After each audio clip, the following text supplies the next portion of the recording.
afternoon, everybody. I'm dangerously standing literally and figuratively between you and the lunch. So if food is in your mind, don't roast me. Right. Okay. All right. So I'll take you through some of our learning in this space, that when we are talking about social impact marketing, which obviously includes communications as well, how do we win the customers? There are so many questions which are related to how do I justify my ROI? How do I justify the spend that I am making here? Is it really going to come back to me? And so and so. And those questions are genuine in everybody's mind. So how do we win this game? Okay, so a quick look in terms of who are we. I'm sure half of the audience would be knowing Ipsos, and rest half may not, or may not know as much as we do. We're essentially a research and insight organization, one of the leading in the world, in the top 2 or 3 in all the 90-odd markets that we operate. And we essentially provide insights and guidance to our clients on society, markets, people. Because at the end of the day, to run a business, to run an organization, you need insights on these 3, which could be something related to your product, your program, your initiative, or anything that you are interested in, right? So let's come back to that topic. Do good is definitely something everybody's mind, and we all want to do, but we also get entangled in a soup of too many words, too many letters that's floating around, and there are many different ways many people defines it. Some call it sustainability, some call it society, some call it, like today morning we were probably a bit more concerned about the climate part of it, right? Had it been a pleasant weather time, our concern about climate would have been a little lesser. We would have been more concerned about maybe societal part of it, or so and so. So it's a plethora of words, letters. We like to call it, and in a together sense, we like to call it ESG, where you get the environment, societal, as well as the governance aspects of a corporate getting covered. So anybody is free to use any word or any terminology for that matter. But for this session, I'll be using ESG, sustainability, social, all these things quite interchangeably. Why we call it ESG? Because that is the context where we are able to create a sustainable and prosperous world where the people gets the support for their potentials to really come to the level that they deserve to be. The prosperity for everybody, not only the people or the haves or the have-nots, it is also for the planet. The planet can be positive also. We are always taking it from the planet, right? So there could be the other extreme of that as well. So that's the context where I would like to put this thought in your mind about ESG, that it's better to look at in a context of complete E, S and G, rather than just looking at only climate, or just looking at only social, or the divide, or diversity, or poverty, and things like that. We do, as a research organization and one of the largest in the world, we do run lots of research globally. Some of these are continuing as old as maybe 30 years. So this is one we do, we call it What Worries the World. So we measure it across, we started with some 30 markets, now we do it for I think 49 or 50 countries. Every year we measure it, that what are the major issues or the worries people have. And all these very high level macro trends do give rise to a lot of insights in terms of how the societal structure is changing, what are the priorities of people changing, and so and so. Now, one thing you will find that a lot of those worries are related to, obviously inflation being a very important one and at everybody's mind today, poverty, social inequality, crime. So all these components of E, S and G are finally, hovering or cluttering the most important sets of elements. That also tells us that when I'm looking at social impact or social aspect of any of the things that we are doing, there are a host of things to know, understand, think, act, rather than maybe one or two things that we are passionate about. I'm just widening the perspective, because in isolation, if we work, there will always be a limited result, and the moment we get into the holistic context, all our efforts will be far more beneficial for the entire world, for that matter. Now, there are worries, and people are talking about that. Yes, there will be some entities who should take care of it. So that's from another pretty interesting research where we asked these people globally that who do you think has the responsibilities? And you can see the most of the responsibility, according to the public opinion, lies on government. Yes, government definitely have responsibilities to take care of the entire sustainability, poverty and whatnot. Everywhere the government has it. The second most, the citizen themselves, and close to that is the private organizations. And majority of the audience on this floor today are representing these private companies, right? So, there is a lot of expectation people have from the private companies that companies will contribute to that. So, the purpose of a company, of a commercial organization, is to maximize shareholders' benefits. That's given. You will do that. But that's not the end of it. There is a lot of expectations from you to give back and take care of all those challenges, all the worries, all the problems that we have, and that's a very high expectations.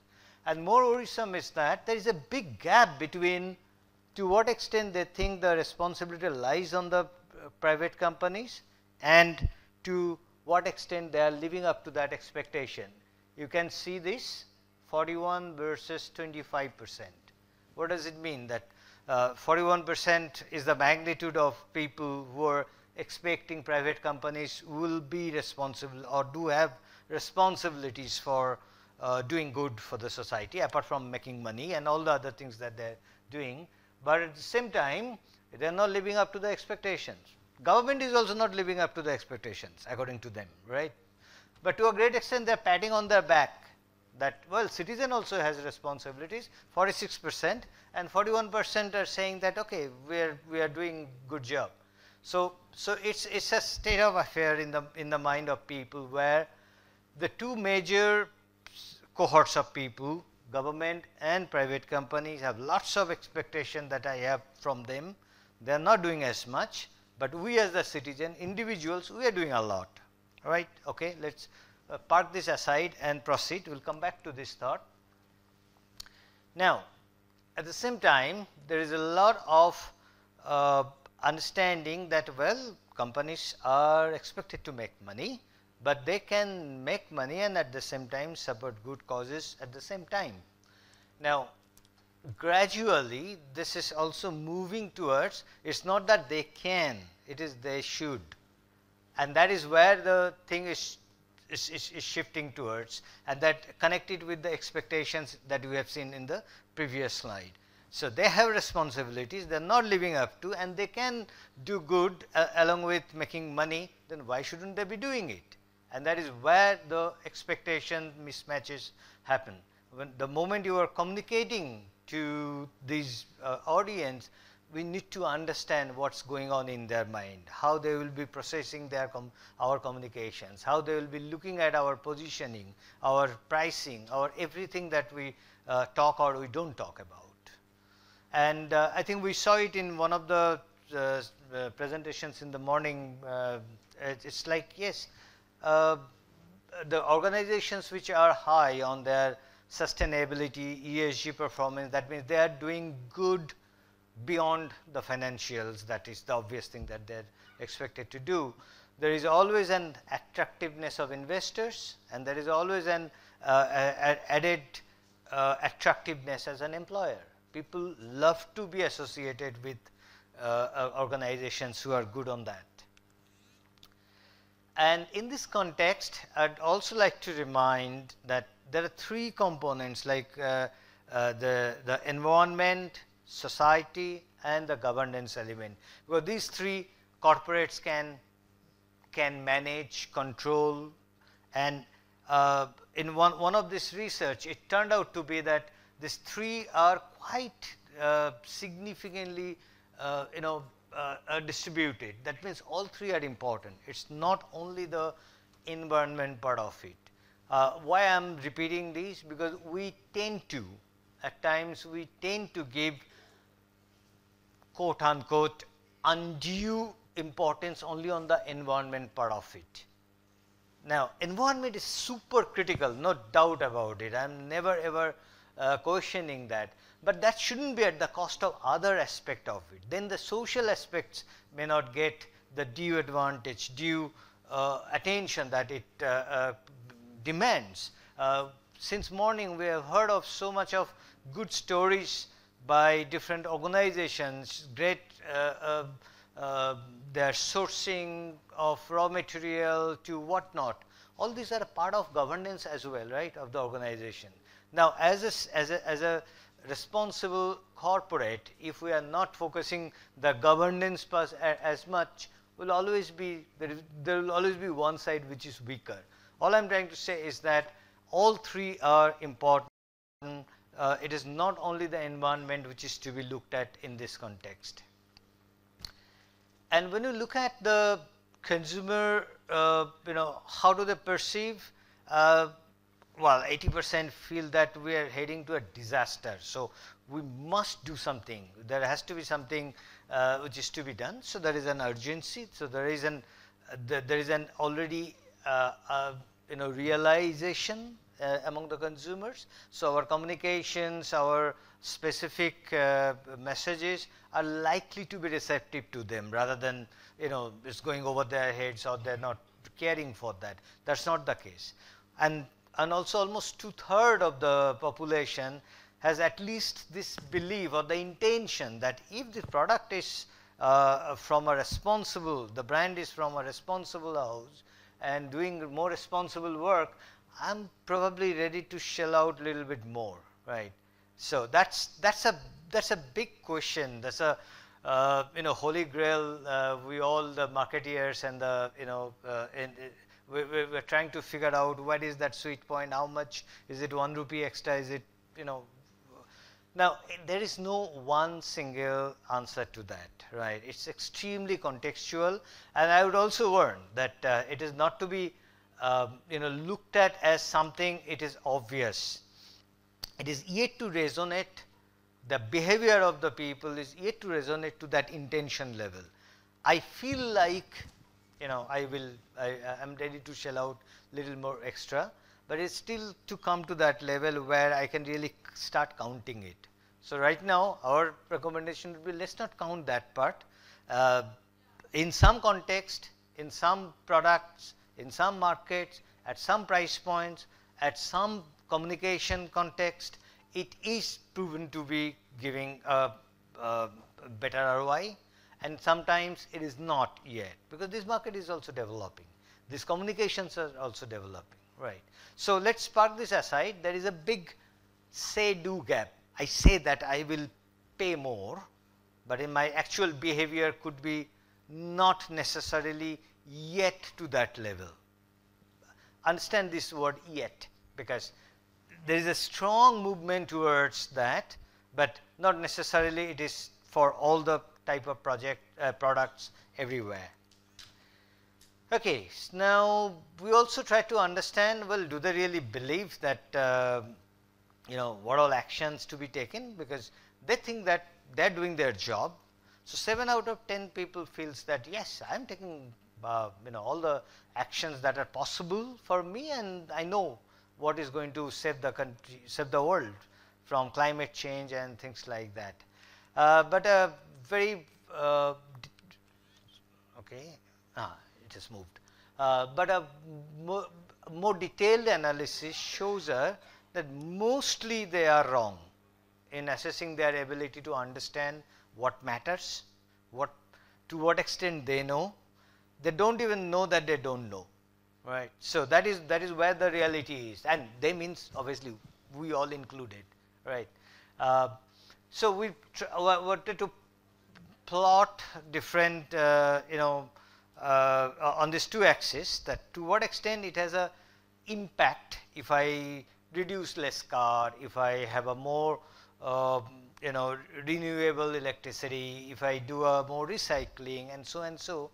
And so to what extent it is having real impact, which is by some scientific assessment. And then on the other axis I have to what extent we, the people on this world, we perceive it to be, right? And we find there is a big gap in what I believe and what is true. There are areas which are more closer and closer to us. We get a touch and feel day-to-day life. Things like I'm using less packaging or more packaging, items that I'm using, or I'm recycling things and stuff like that, which are something you can always feel, right? Those are the ones gets more than deserving importance in the mind of the people. So the perceived impact is very high, and people feel that, well, by doing so I'm doing a great job by making this whole world more sustainable. But the real impact on those are relatively far lower as compared to things which are very difficult for us to even imagine, or difficult for us to even connect with, like living car free. You can't even imagine in a place like Delhi. Or efficient housing. Now if you have an energy efficient housing, the kind of impact it gives back is far better than what you would have done by having a frugal lifestyle. So what I'm essentially telling is that the people feel that they know what they're supposed to do and they are doing, but their understanding is misplaced. There is a role that obviously corporate and the brands can play, because this belief true gap is quite wide, right? So where are we in India? It's a complex mix of high concern, people who have seen that highly concerned about this entire sustainability issues. They have good intentions. Everybody wants to contribute some way or the other. There is a serious lack of knowledge. So it's quite a confusing and chaotic situation out there. And no wonder, brands are also experimenting. There are very few brands who have a clarity in terms of what to do, how to do, when to do, right? And I'm not saying that it has to be cast on stone, because this landscape is changing. So it will be always on a work in progress document what the brand is supposed to do. But even that clarity lacks because of the way the situation is. A lot of understanding is pending. A lot of things have to really evolve. Our suggestion is that let's not wait for that clarity to come in. Let's embrace the chaos. The chaos is there, and this is the time to really win the customers, because if we help in resolving this chaos, if we help in communicating within this chaos and be able to communicate through that, I'll be I'll have the early movers advantage as compared to somebody who is probably waiting for things to get clear. Because at the end of the day, many research shows that if everything else is same, my product, quality, price, availability, etc., which is the case in many categories, right? It's very cluttered and me too kind of a product in most of the categories. If everything else remains same, the sustainability or ESG is a big differentiator. That can be my final decision towards a particular brand or towards a particular product will have a significant influence coming from if the product or the brand is more sustainable, more ESG centric or not, because all other things are commoditized and similar. We did a segmentation also globally as well as in India to understand these sets of people who have different kinds of mindsets. How are they classified? I'm not getting into very much details on that. You can come to our website and then download from there as well for details. So it was on the basis of these two axes, that to what extent people in this world have the concerns or the lack of it, and to what extent they have their actions around that. On the context of the entire sustainability. And we found 5 different segments which exist globally. But when we repeated that in India, we found that 3 segments are emerging as the most prominent one. There are 2 extremes. One sets of people highly sensitized. They are almost like activists, but don't go by the literal meaning of these words, because these segments have a feeling like that. I mean, they won't be on the roads probably to do demonstrate something, but yeah, they do make a lot of changes on their lifestyle. They do talk about it. They do go extra mile to adopt a sustainable product. They do shell out more money to get the same product or service from a more sustainable options and like that. So that's one area which is definitely the sets of people who are concerned, and then and they want to do something about it. The other extreme, we call it disengaged denialist. The people are really, I mean, they don't believe this story of no, the world is fine, this is overblown. There's only some sets of people who are making out some stories around that. Either that or disengaged people like, what can I do? It has already gone to the dooms, like that. So that's one type of extreme negative and extreme positive sets of people. And in between, there's a huge chunk of, we call it busy bystanders. I mean, these are the people, okay, let me just proceed with that. The other 2, pragmatic and conflicted people, are really lesser in India. But if you look at these 3 segments, the activists are the one who feel like it's a critical stage.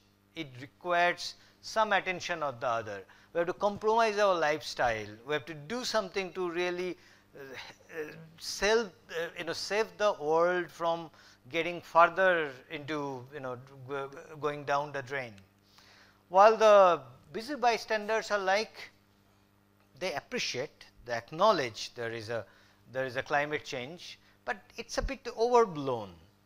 It's not to that extent. And also, to what extent I can do, I have so much of things to manage in my life, my job, my family, my career, my this, that, and then what do I do with if the icebergs are melting, like that. So it is that kind of, so there is an appreciation, there is an acknowledgement of that this thing is happening, but to a great extent they are so busy in their other parts of life, they become a bystanders. So there is a big inertia for them to get into actions, anything related to that. While the activist will be the first one to jump into action and do something and change in their life to adopt something green, adopt something sustainable, adopt something cool.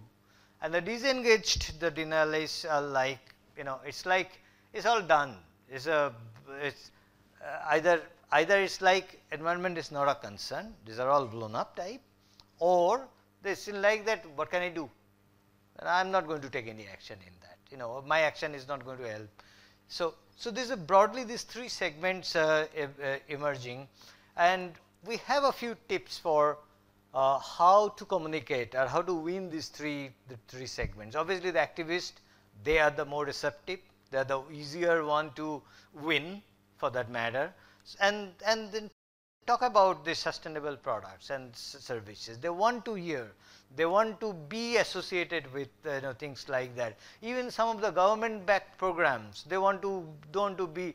If there is a Swachhata Abhiyan going on, Swachh Sarvekshan going on, they want to be a part of it, right? And you will now as a brand, you can actually provide them a platform to express, because this. Not only talking about the sustainability efforts and practices, that activist in their mind, give them a platform and you will win them very easily. The other one, the disengaged denialist, hard nut to crack because they are completely in a denial state, right? Now, what difference can I make? So, here it is the co-benefit. We can't say that use my product because it's sustainable. They will never buy it, right? Now, it has to be in a more subtle way, a co-benefit, and gradually and with patience we have to handle this segment so that gradually they move into the realization that, well, their denial state is not going to help anybody, neither themselves. Then the biggest one, the 41% of Indian whom we call busy bystanders, and they have difficult life. And many of us are in this room will actually be a part of this busy bystanders one. For us, time is precarious, and somewhere deep in my heart, we feel some guilty that, well, the AC is on for long, the light is on, the kid has kept the light on. It's not the money that my electricity bill will become 3 rupees more, right? It is that concern. Now, do I always get up and switch it off? Maybe not, right? So there, we are the ones where we have a lot of frictions and we have a lot of dilemma in the way we handle the cues coming in and the actions that we force ourselves to do or take. And that is where a lot of things the brands can do, and because this is where we have to reduce the frictions for them. We have to process the guilt that we have. Now, if I am able to see there is somebody, some brand is demonstrating something which is actually a part and parcel of my life, or I do experience sometimes, a person like me will probably start changing our behavior pretty easily, right? And that is where once that friction moves, the sustainable options are provided, a lot of these people are expected to move quickly towards activism. They may not be so overtly active and always active like the activist group like that, but even a small portion of these can be, moved towards, on that side. It's a great achievement for all the brands or all the companies collectively. Okay, so now how we are going to win them on the way? Just to summarize, it is not moving. Okay. Yeah, so what we have seen that Indian consumer whom we are trying to win over is polarized by two ends, activist type and denial type, and there is a huge confused segment somewhere in the middle. What we can do? We can definitely have parallel conversations and different targeted for these different sets of people, because one communication which is meant for activists will not touch the denialist or even the some of the busy bystanders. That depends on what is the brand proposition, what is the purpose that the brand has, what is that we are trying to move from point A to point B. Once we have those understanding, we can then carve our communications accordingly. And it has to be tailored, both the positioning as well as the pricing, because at the end of the day, we are not talking about charity, we are talking about making serious money. And that is where the pricing is going to come in. Now, whether we will be talking about price or not, that's a different strategy altogether. That's more of price communication strategy, right? But during this course, one thing we have to be absolutely clear about, which was also one of the point of discussion in the previous panel discussion, no greenwashing. People can see through greenwashing. If there is lack of authenticity, it will take just, you wonder how short time it takes for people to see through. And then getting back that credibility, it takes ages. Like they say, the reputation, comes on feet and goes back on horseback. So it's like that. So it's like the entire reputation can be at a stake for any kind of greenwashing. And why I'm stressing on that, because there will be temptations that we are doing something, we are making some money, we are not sure whether the ROI will be coming in or not, because many of these things will not be absolutely sure of that ROI will be there tomorrow. So there will be a temptation to go a little extra and maybe bordering on that line of greenwashing, which more often than not backfires. And this is the context where it can actually differentiate in a clutter. 9 out of 10 people on this floor will be from a brand which has another 2 or 3 brands which are pretty much look alike. It's a cluttered world we live in. Even our work is like that. Now, at the end of the day, for the customers, it is the me, my world, and then the world comes in. Now, if me and my world is kind of getting cluttered and similar, it is the world part. That means, is it something that I am doing good for the world? And that becomes a differentiator. So, before the real food, my last slide to fit, some food for thoughts. Well, it's all about 3 elements of, you call it sustainability, you call it social impact, you call it ESG, but all these 3 are important, and often if you triangulate it, the cumulative advantage is far more than taking only one aspect of it. There's a lot of high expectation people have from government and corporates. We better know it. It's not that we are educating the consumers and that's what we can do, or we can communicate whatever we want to. People are expecting a lot from corporates. The say-do gap, that means they may say that, well, I'm ready to pay a little extra, but on a real acid test in the context where my actual behavior, am I really taking out my purse and then paying extra? It is yet not visible across all categories, across all contexts. So it's very important to understand it from the category context point of view. And in many of these cases, it's the co-benefit, not the core benefit of the products, right? And that's why our communication has to be, in the same context. We have a large share of Indians who are in the denial or lack of clarity stage. We have a believe true gap, and this is not only Indians, everywhere in the world. People think that I'm doing my bit, I'm sacrificing so much. It is the government, it is the corporate who are not doing their part as much, like that. So that's a reality that we have. So in this context, we have to bring in and play our reputation, because if the organization has the credibility, the reputation on the sustainable initiatives, that can be leveraged significantly. You have to measure it, to manage it and channelize it properly in this context. And last but not the least, doing good is a serious business. It's at the end of the day, it's about making money in a good way.